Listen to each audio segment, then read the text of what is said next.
I was knee-deep in spreadsheets, the soothing hum of the office around me, when my phone buzzed with a text that felt like a slap across the face.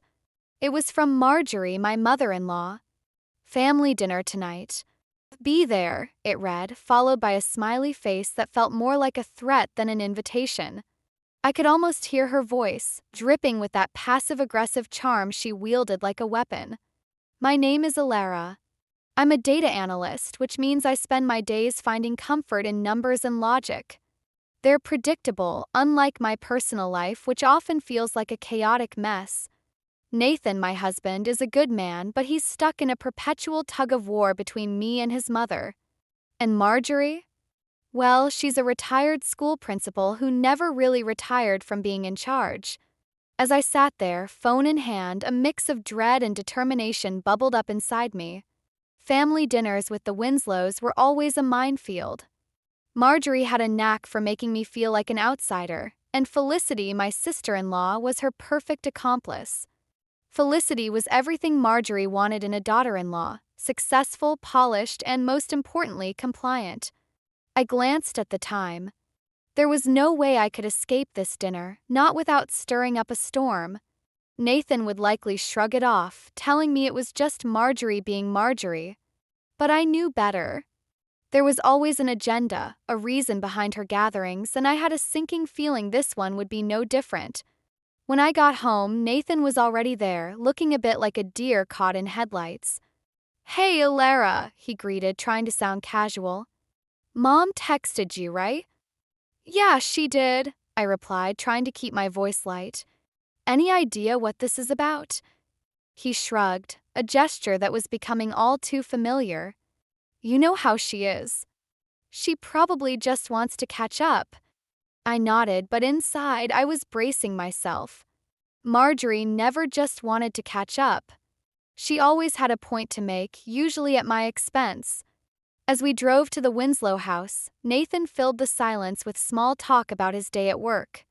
I listened, nodding in the right places, but my mind was elsewhere. I was steeling myself for whatever Marjorie had planned. The Winslow home was a sprawling, old-world mansion, all polished wood and family portraits.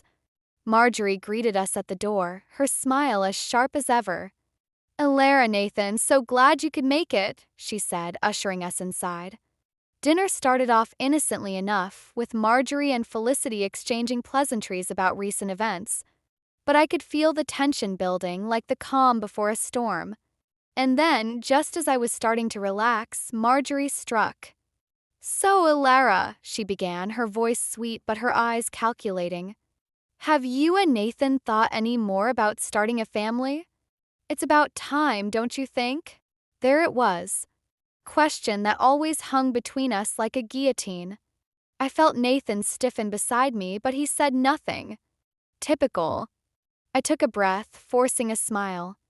"We're still discussing it, Marjorie. You know how busy things can get." Her smile widened, a cat with a cornered mouse. "Of course, dear. But you should really consider it. Family is everything, after all." The rest of the dinner passed in a blur. I barely tasted the food, too focused on keeping my composure. But inside, something shifted. I was tired of being the outsider, tired of Marjorie's subtle digs and Nathan's silence. As we left, Marjorie's words echoed in my mind, a challenge I couldn't ignore. I had spent too long letting her dictate my life, and it was time for a change. I didn't know exactly what I would do, but I knew one thing for sure: I wasn't going to let Marjorie win. The night air was cool as we drove home, and Nathan finally broke the silence. "Alara, I'm sorry about tonight. I should have said something."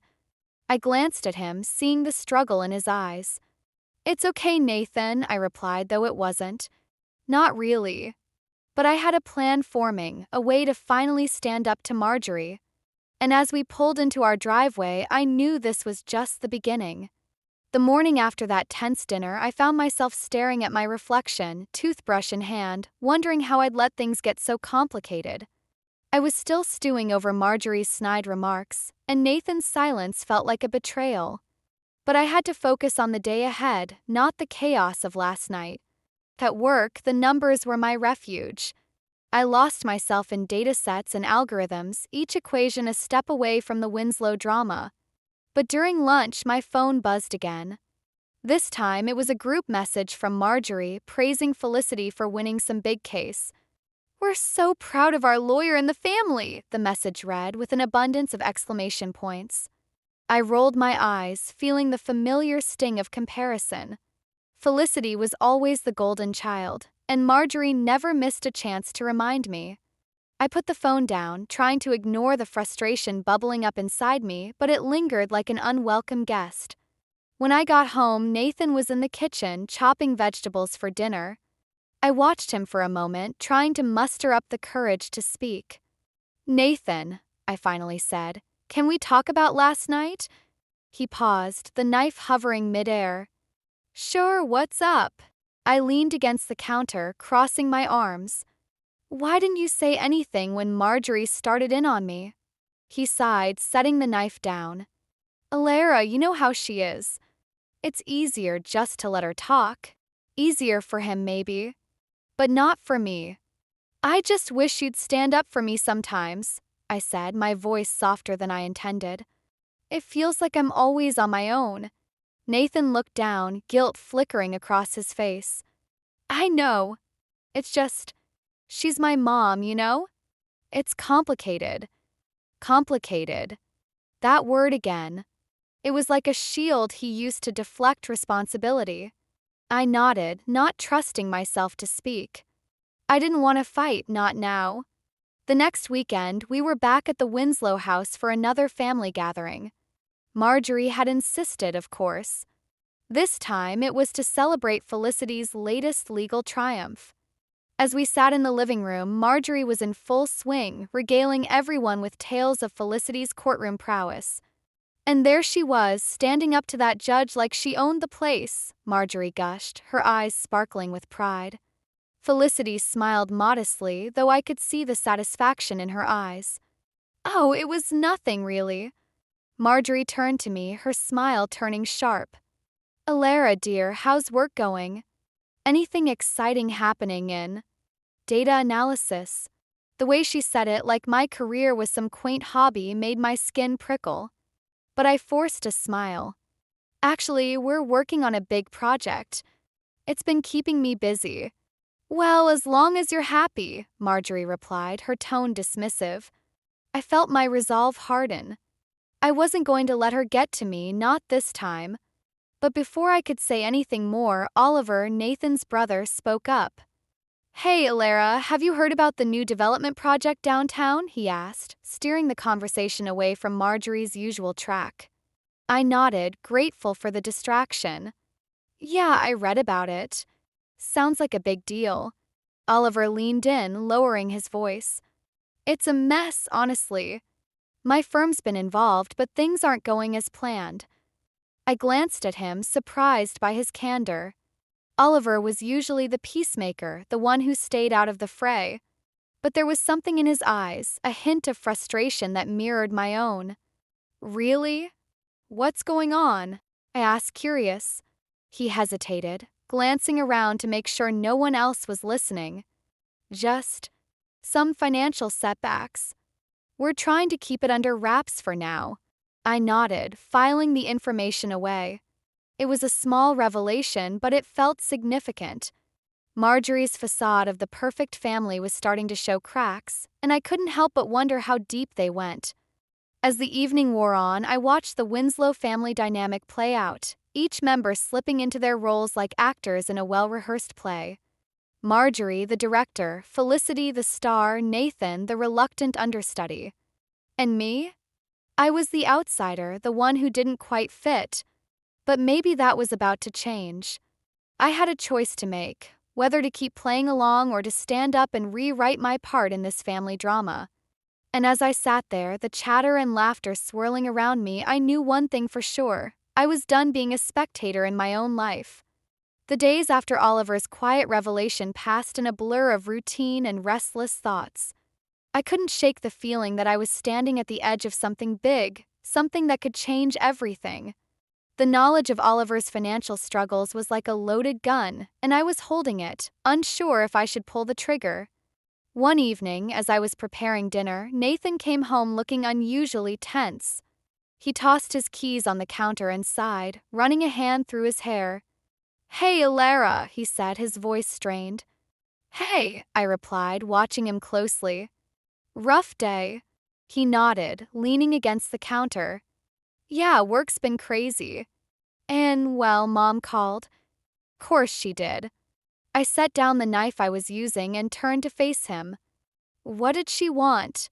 Nathan hesitated, a flicker of discomfort crossing his face. "She's planning another family dinner. This weekend." I felt my heart sink. Another dinner meant another round of Marjorie's games. "Did she say why?" He shrugged, avoiding my gaze. "Just the usual. She wants everyone together." I nodded, trying to keep my frustration in check. "All right. I guess we'll go." Nathan reached for my hand, his grip warm but uncertain. "I know it's hard, Alara. But maybe this time will be different." I wanted to believe him, but deep down I knew better. Marjorie never did anything without a reason. The weekend came too quickly, and soon we were back at the Winslow mansion. As we entered, I noticed a tension in the air, a subtle shift in the usual dynamic. Marjorie was her usual self, but there was something else, an undercurrent of unease that I couldn't quite place.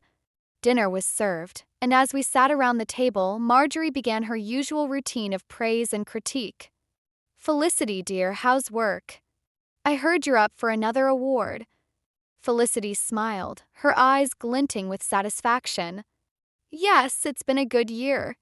Marjorie turned to me, her smile turning icy. "And Alara, how's Data?" I forced a smile, refusing to rise to the bait. "Busy, as always." Conversation moved on, but I could feel Marjorie watching me, waiting for a crack in my facade. And then, as if on cue, she dropped the bombshell. "Oliver," she said, her tone deceptively casual, "how's the new project coming along? I heard there were some issues."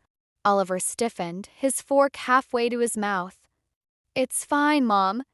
Just a few setbacks." Marjorie's smile didn't waver. "Setbacks? I hope it's nothing serious." Oliver's eyes flicked to mine, a silent plea for support. I felt a surge of anger at Marjorie's manipulation, her need to control every aspect of our lives. But before I could speak, Felicity chimed in. "Well, I'm sure Oliver will handle it," she said smoothly, her gaze sliding over to me. "We all have our strengths, after all." The implication hung in the air, and I clenched my fists under the table. This was it, the moment I'd been dreading and anticipating. I could stay silent, keep playing the part, or I could step up and change the script. I took a deep breath, feeling the weight of the decision.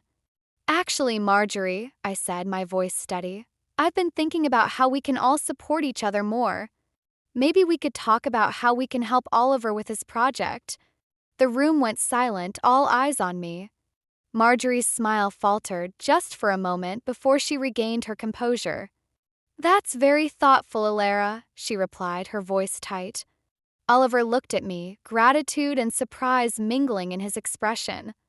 "Thanks, Alara. That means a lot." I nodded, feeling a spark of satisfaction. It was a small victory, but it felt significant. For once, I'd taken control, refusing to let Marjorie dictate the narrative. As the evening wore on, I felt a shift in the family dynamic. Marjorie was quieter, her usual confidence shaken. And Nathan, though still caught in the middle, seemed to see me in a new light. When we left, I felt lighter, more determined than ever. Crisis wasn't over, but I had taken the first step toward reclaiming my place in this family. And as we drove home, I knew I was ready for whatever came next. The game had changed, and I was no longer a passive player. Planning Marjorie's anniversary party felt like preparing for battle. She had given me the task under the guise of a family obligation, but I knew better. It was a test, a chance for her to see me fail in front of everyone. But I was determined to turn the tables. I spent weeks coordinating every detail, from the venue to the menu, ensuring everything was perfect. I wanted this event to reflect not only Marjorie's taste but also her need for control. My goal was to subtly highlight her overbearing nature without her realizing it until it was too late. On the day of the party, the venue was abuzz with activity. I moved through the crowd, checking on final preparations. Nathan was by my side, offering support in his quiet way. "You've done an amazing job," he said, squeezing my hand. "Thanks," I replied, scanning the room. "I just hope it goes smoothly." As guests began to arrive, I watched Marjorie work the room, her smile as practiced as ever. Felicity was there too, playing her part as the doting daughter-in-law. Oliver was more reserved, but he gave me a nod of encouragement. The evening unfolded with a polished elegance that even Marjorie couldn't fault. But as dinner was served, I noticed her eyes narrowing, taking in the subtle details I had woven into the decor, small nods to her controlling nature, like place cards with quotes about leadership and control. Just as the main course was being cleared, Marjorie stood to make a toast. "Thank you all for coming," she began, her voice carrying across the room. "And thank you, Alara, for organizing such a lovely event." I felt a flicker of surprise. Was that genuine praise? "But," Marjorie continued, her tone shifting, "I do have to wonder if perhaps some of the choices were a bit ambitious." There it was, the veiled criticism. I kept my smile in place, refusing to give her the satisfaction of seeing me falter. As the night wore on, I mingled with guests, receiving compliments on the event. But beneath the surface, I was tense, waiting for the other shoe to drop. And drop it did, in the form of Felicity. "Alara, can we talk?" she asked, her voice smooth as silk. I nodded, following her to a quieter corner of the room. "What's up?" Felicity leaned in, her expression sympathetic. "I just wanted to say you've done a great job tonight. But you know how Mom is. She likes things a certain way." I nodded, sensing there was more. "I know. I just wanted to do something special." She smiled, but there was a sharpness to it. "And you did. But maybe next time you should run things by her first." Just a thought. I forced a laugh, though inside I was seething. "Thanks for the advice, Felicity." As she walked away, I felt the weight of her words. It was a reminder that no matter how hard I tried, Marjorie and Felicity would always find a way to undermine me. But then, something unexpected happened. Oliver approached me, his expression serious. "Alara, can we talk?" "Of course," I replied, curious. He led me outside, away from the noise. "I just wanted to say thank you for standing up for me at the last dinner. It meant a lot." I nodded, touched by his sincerity. "You're welcome, Oliver.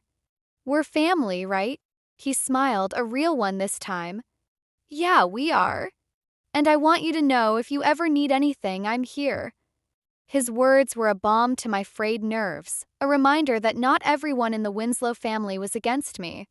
As the party wound down, I felt a mix of relief and resolve. Marjorie's subtle jabs had stung, but they hadn't broken me. And with Oliver's support, I felt more empowered than ever.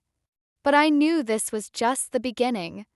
Marjorie wouldn't back down easily, and Felicity would continue to play her games. I needed to be ready for whatever came next to protect myself and those I cared about. As Nathan and I drove home, I glanced at him, feeling a renewed sense of determination. "Nathan, I think it's time we start making some changes," I said, my voice steady. He looked at me, a hint of understanding in his eyes. "What do you have in mind?" I smiled, feeling the weight of the evening lift. "I'm not sure yet, but I know we can't keep living like this." And with that, I knew I was ready to face whatever challenges lay ahead, armed with the knowledge that I wasn't alone in this fight. The aftermath of the anniversary party lingered like a storm cloud, casting long shadows over my thoughts. Marjorie's veiled criticisms were still fresh in my mind, but they were nothing compared to the gnawing feeling that I was on the brink of something bigger, something that could change everything. A few days later, I was at home trying to unwind with a book when Nathan walked in, his face a mix of apprehension and determination. "Alara, we need to talk." I set the book down, bracing myself. What's going on? He sat beside me, his gaze steady. Mom called again. She wants us to come over this weekend. Apparently, there's something important she needs to discuss. I felt a familiar tension coil in my stomach. Did she say what it was about? Nathan shook his head. No, but she sounded different. I think it's serious. Different. Serious. Words that usually meant trouble where Marjorie was concerned. I nodded, trying to keep my voice even. Okay, we'll go. The weekend arrived too quickly, and as we pulled up to the Winslow house, I felt a sense of foreboding. Inside, the atmosphere was tense, a stark contrast to the usual social gatherings. Marjorie was waiting for us in the living room, her expression unreadable. Felicity and Oliver were already there, both looking uncharacteristically subdued. Thank you all for coming, Marjorie began, her voice lacking its usual edge. There's something we need to discuss as a family. I exchanged a glance with Nathan, who looked just as puzzled as I felt. Marjorie took a deep breath, her composure slipping for a moment. It's about the family finances. There have been complications. Felicity's eyes widened, a rare crack in her polished facade. Complications? What do you mean? Marjorie hesitated, a flicker of vulnerability crossing her face. Oliver's firm is struggling more than we realized, and it's affecting the family's investments. I watched Oliver, who looked like he'd rather be anywhere else. I remembered our conversation, the weight of his secret now laid bare for all to see. Nathan shifted beside me, his voice tense. Why didn't you tell us sooner, Mom? Marjorie's gaze flicked to him, her control slipping further. I thought I could handle it. I didn't want to worry you all. The room was silent, the gravity of the situation sinking in.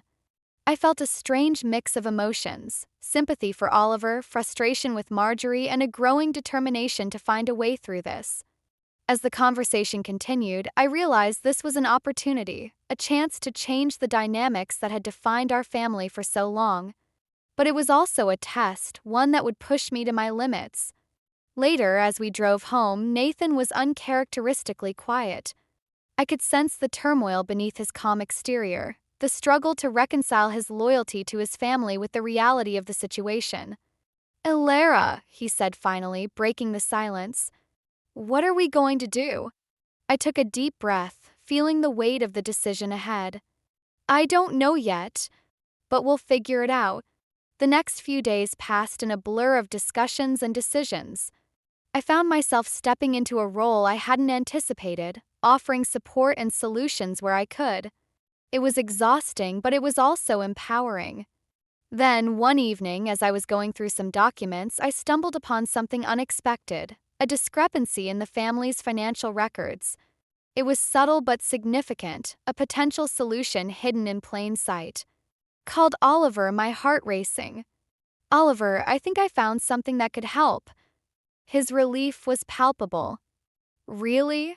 What is it? I explained the situation, outlining a plan that could potentially stabilize the firm and the family's finances. It was risky, but it was a chance to make things right. As we talked, I realized how far I'd come, how much I'd changed since that first dinner when Marjorie had made me feel so small. I was no longer the outsider, the one who didn't belong. I was part of this family for better or worse, and I was determined to make a difference. But as the call ended, I knew this was only the beginning. The road ahead was uncertain, fraught with challenges and potential pitfalls. And as I sat there, the weight of the decision pressing down on me, I couldn't help but wonder if I was truly ready for what lay ahead. Plan for Marjorie's surprise birthday dinner had been my olive branch. A chance to mend fences and finally show her that I was capable of more than she gave me credit for. I had spent weeks organizing every detail, hoping to bridge the chasm between us. But as I arrived at the exclusive restaurant, my heart sank. The maitre d' looked at me with polite confusion. I'm sorry, ma'am, but there's no reservation under that name. I felt my stomach drop. Are you sure? It was supposed to be for Marjorie Winslow. He checked again, shaking his head. I'm afraid not. Perhaps there's been a mistake? A mistake. Or a calculated move. Panic and disbelief warred within me as I stepped aside, trying to make sense of what was happening. I called Nathan, my hands shaking as I waited for him to pick up. Hey, Alara, he answered, his voice casual, unaware of the turmoil I was in. Nathan, I'm at the restaurant and there's no reservation. Did something change? I asked, trying to keep my voice steady. There was a pause, and I could almost hear the gears turning in his head. Oh, I thought Mom mentioned something about changing plans. Didn't she tell you? The words hit me like a punch. No, she didn't, I replied, my voice tight with anger and humiliation. I'm sorry, Alara. I thought you knew, Nathan said, sounding genuinely regretful. I ended the call, feeling a mix of betrayal and despair. This was Marjorie's doing, of course. She had orchestrated this to make me look foolish, to remind me of my place. And Nathan, caught in the middle as always, had let it happen. As I stood outside the restaurant, the city lights blurring through unshed tears, I realized how isolated I felt. The Winslow family had closed ranks, and I was left on the outside once again. I wandered aimlessly, my mind racing. Everything I had worked for, all my attempts to prove myself, felt meaningless. I thought of Oliver, of the secrets I had kept, and wondered if I had been wrong to try and help. Maybe Marjorie was right, maybe I didn't belong. Just as I was about to give in to despair, my phone buzzed with a message. It was from Oliver. Alara, I heard what happened. I'm so sorry. Let's meet up. I want to help. A lifeline. I clung to his words, feeling a flicker of hope. I replied, agreeing to meet him at a nearby cafe. When I arrived, Oliver was already there, his expression one of genuine concern. Alara, I can't believe she did this. It's not right. I sat down, grateful for his support. Thank you, Oliver. I don't know what to do anymore. He nodded, understanding in his eyes. You've done so much for this family. It's time they see that. We talked for hours, and slowly a plan began to form. It wasn't revenge, not exactly, but a way to show Marjorie that I wouldn't be pushed aside so easily. Oliver offered his help, and for the first time in a long while I felt like I wasn't alone. As we parted ways, the weight of the evening still lingered, but it was tempered by a newfound resolve. I wasn't ready to give up, not yet. Back at home, Nathan was waiting for me, his expression a mix of guilt and relief. Alara, I'm sorry. I should have told you. I looked at him, feeling the distance between us. Nathan, I need to know that you're with me in this. I can't keep fighting alone. He nodded, his eyes earnest. I am. I promise. It was a start, a fragile truce in the midst of chaos. As I lay in bed that night, I knew the road ahead would be difficult, but I was ready to face it. Marjorie had pushed me to my lowest point, but she had also reignited a fire within me. I was done playing by her rules. It was time to write my own story, to find my own way forward. And with Oliver and Nathan by my side, I knew I could. The fallout from Marjorie's birthday debacle lingered like a storm cloud, casting a shadow over everything I did. But it was the video that changed everything. Someone at the restaurant had captured Marjorie's dismissive remarks about me on camera, and it had spread like wildfire online. Community that once revered her was now abuzz with whispers of her true nature. I found myself at the center of a whirlwind, my phone buzzing with messages from friends and colleagues who had seen the clip. But amidst the chaos, I received an unexpected call from the restaurant's owner, a man named Daniel. Alara, I saw the video, Daniel said, his voice steady. I'd like to offer you a chance to share your side of the story. We're hosting a community event next week, and I think people would be interested in hearing from you. A platform. A chance to finally speak my truth. I hesitated, the weight of the decision heavy on my shoulders. But I knew this was an opportunity one couldn't pass up. The day of the event arrived, and as I stood backstage, I felt a mix of nerves and determination. Nathan was there, offering quiet support, and Oliver had come too, a steady presence by my side. "You've got this, Alara," Oliver said, his confidence in me unwavering. I nodded, taking a deep breath as I stepped onto the stage. The room was packed, the air buzzing with anticipation. I scanned the crowd, my eyes landing on Marjorie, seated near the front with Felicity beside her. Her expression was unreadable, but I could sense the tension radiating from her. "Thank you all for being here," I began, my voice steady despite the nerves. "I know many of you have seen the video, and I wanted to take this opportunity to address what happened." I spoke from the heart, sharing my experiences with the Winslow family, the challenges and triumphs, the moments of doubt and determination. I didn't shy away from the truth, but I also didn't seek to vilify Marjorie. Instead, I focused on my journey, the lessons I had learned, and the strength I had found in standing up for myself. As I spoke, I could feel the room shift, the energy changing. People were listening, really listening, and I felt a sense of validation that had long eluded me. When I finished, the room erupted in applause, a wave of support that washed over me. I glanced at Marjorie, who sat still, her face a mask of conflicting emotions. This was it, the moment I had been building toward, and I felt a sense of peace settle over me. But just as I was about to leave the stage, Marjorie stood up, her eyes locked on mine. "Alara," she called, her voice carrying across the room. "May I say something?" The room fell silent, all eyes on us. I nodded, unsure of what to expect. Marjorie stepped forward, her expression softening in a way I hadn't seen before.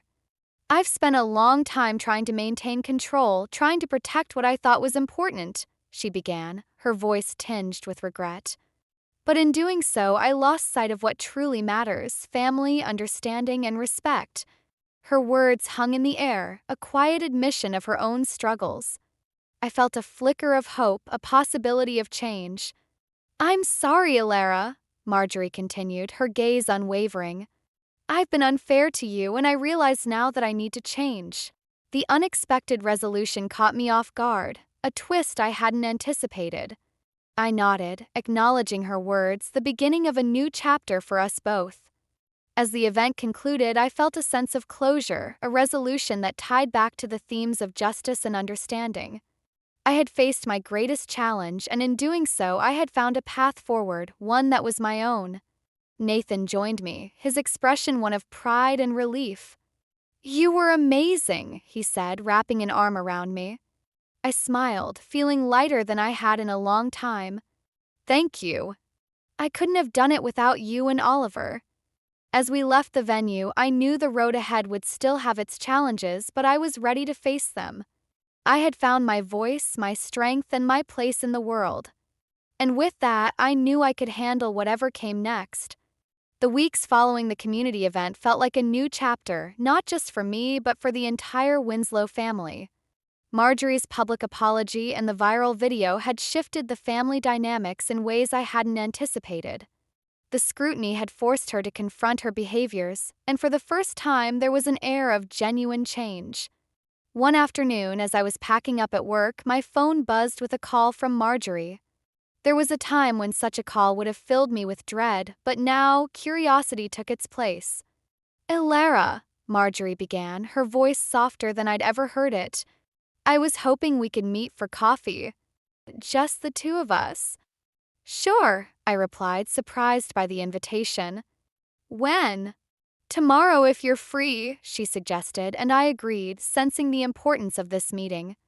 The next day, I arrived at a quaint cafe, finding Marjorie already seated, a cup of tea in front of her.